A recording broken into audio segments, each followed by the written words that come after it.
Good morning mga kaanak. Ngayon nandito na naman tayo sa Lucille. Balikan natin yung site, no? Kung saan kahapon nag-submit tayo ng ng works inspection. Saka kinuha natin yung permit para kagabi na ginamit ng mga tao natin, no? Para sa night shift. Tara at tignan natin yung na ipapa-inspect natin. At silipin din natin yung natrabaho nila kagabi. Kung ano yung nagawa nila kagabi. Yes. Automatic door yun.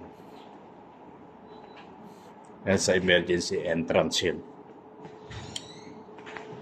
Tingnan natin dito sa yung cabinet na kung nailagay na nila yung pinto.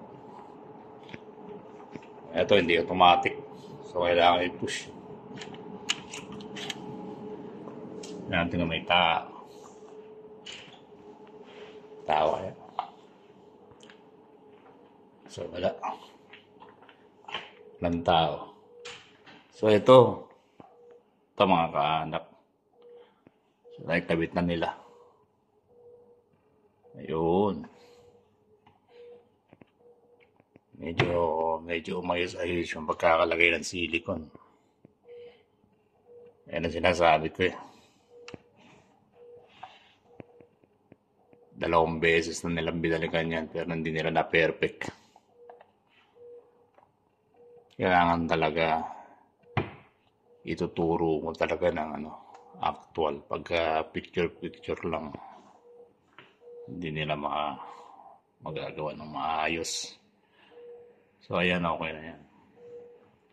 Pwede na natin sabitan ulit yan ng inspection. Dito meron pa rin dito sa kabila.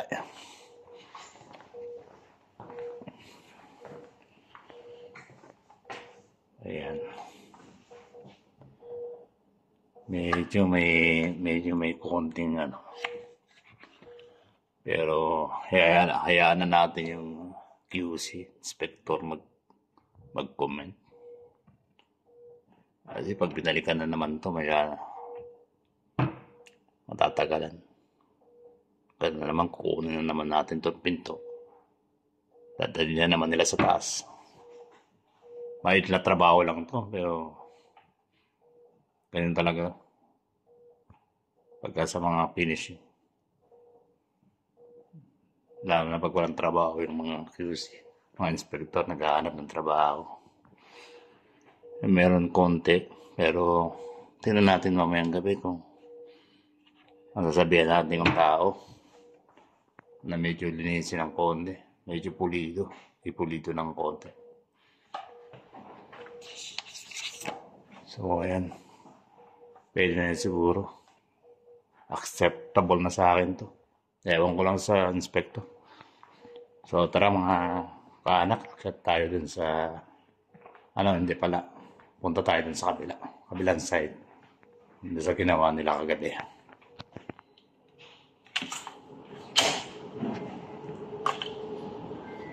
So, dito pa rin tayo sa ground floor, mga kaanak. Dito naman tayo sa main lobby. Yung ginawa nila kagabi. Yung kinunan natin ng permit. So, gabi lang pwedeng magtrabaho dito. Actually, lahat ng area, gabi lang. Pero may mga area lang na pwede sa araw. So, ito yung admission. Discharge area. Tignan natin kung anong gawa nila rito kagabi. May mga trabaho tayo maliliit lang. Hi, morning. We're just checking our guys working yesterday. It's good. Yeah.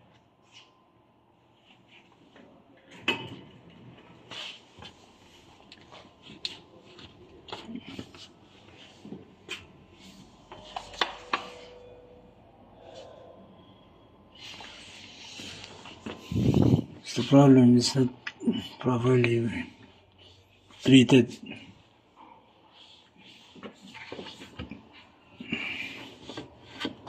is not properly treated. So ito lang nilagay nila kagabi. Itong grommet. Tapos tinanggal nila yung metal support dito kasi hindi magandang tingnan. So ayan lang. 8 counter.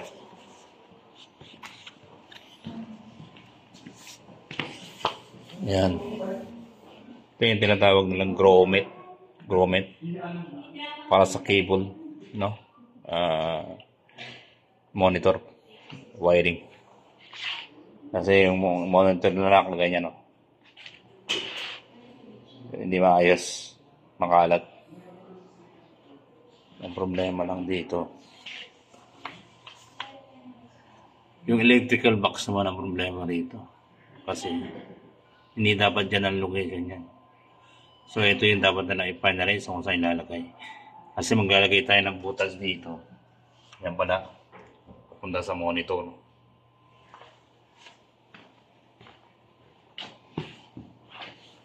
Ang monitor kasi nandito. Ito yung lagay ng monitor. Itong monitor na to dapat nandito.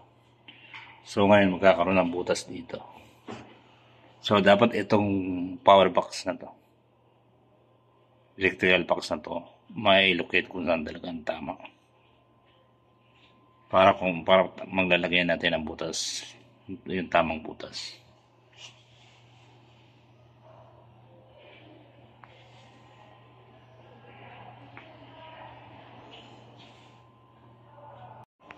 So ayan, nalagyan na naman lahat.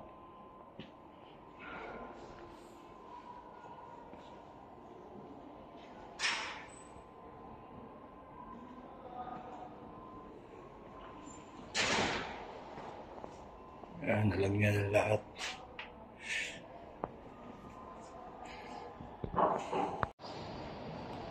So yun lang mga kaanak. Yun lang naman yung ginawa nila kahapon.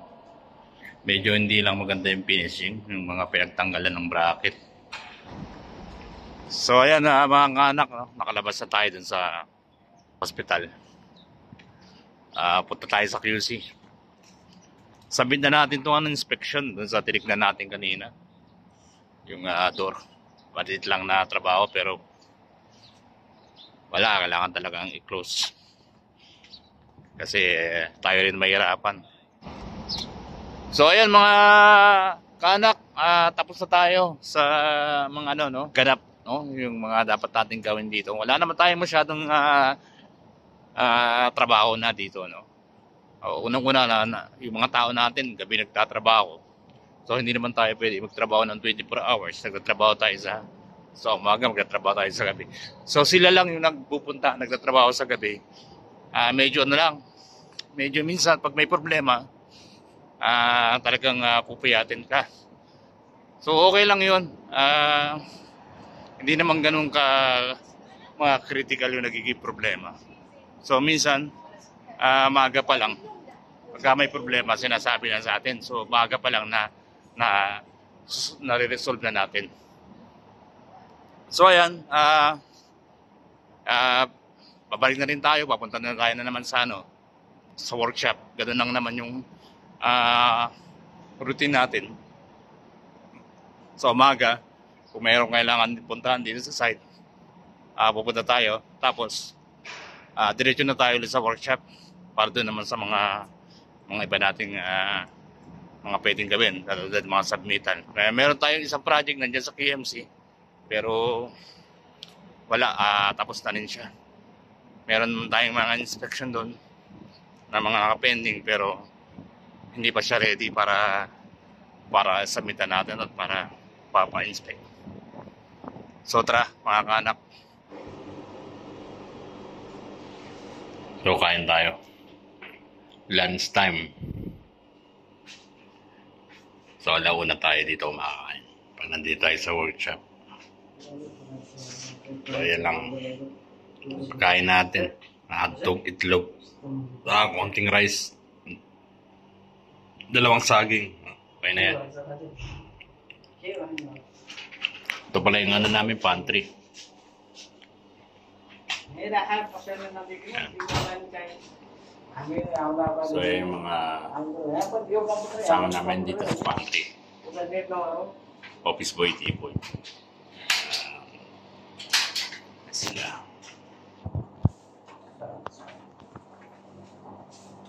Hi. Ito si Lakshmi. Lakshmi. Assalamualaikum. Good afternoon. Number 1 T-boy. Yan si Mod. Sir. Number 1 storekeeper.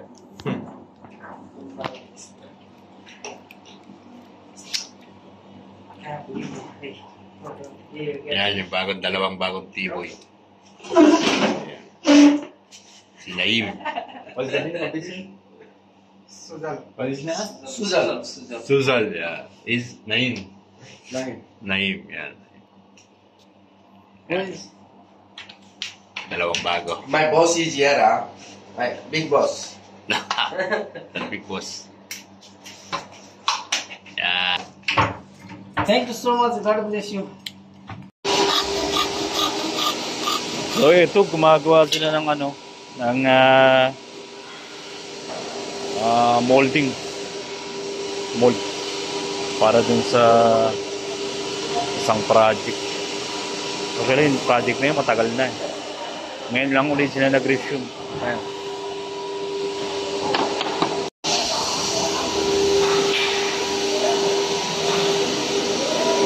Ito yung heater.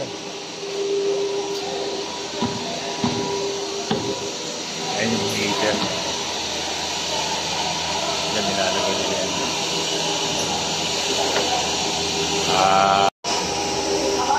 So ayan. Na-press na.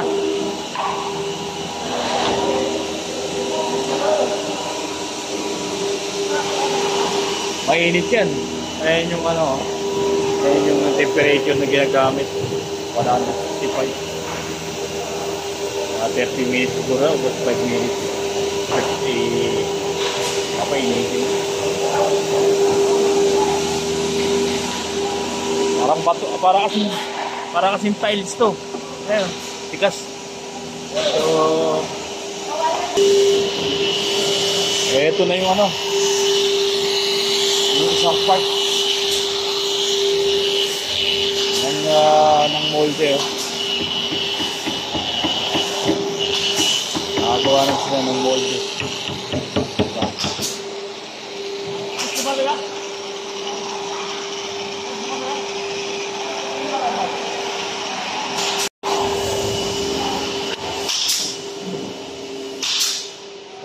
Ito yung ano. Ito yung na-join lang. It's already joined, right? Yes. It's sanding. Grinding already. Yeah, sending. Grinding. Yan, ito yung isang part. Na-join na, na-grind na. So ayan o. Ayan yung mga scrap. Ayan yung ipipress ulit nila yan para magamit. Ayan. Yung iba hindi na siguro. Yung iba dyan na scrap na talaga. Maliliit. Ayan yung mga molde oh. MDF yung ginamit yan. Kinap yan ng CNC para maging molde. Part by part. Yan, segment by segment. Hanggang sa mga molde.